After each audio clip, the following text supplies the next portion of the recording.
And Lord, we lift up our nation. We lift up the United States of America.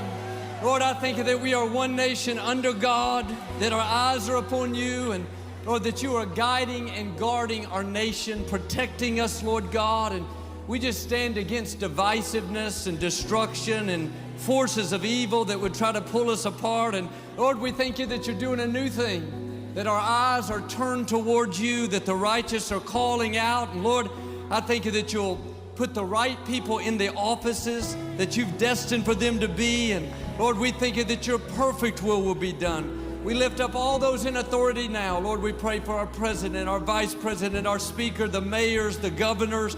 Lord, I just ask for your wisdom, your direction, and your clear direction. Lord, we thank you that you will move wrong people out and move people in that will honor you and put you first place, Lord God. And Lord, we thank you that we're going to do our part, but Lord, we believe that we are a mighty nation under God with our eyes upon you, and that our greatest days for this nation are still ahead. Lord, let the church shine brighter and brighter and brighter. I thank you that you've raised us up to be a bright light, Lord God, that we will stand for righteousness, holiness, godliness, for what you've ordained for us. In Jesus' name we declare America is blessed. Amen. Amen.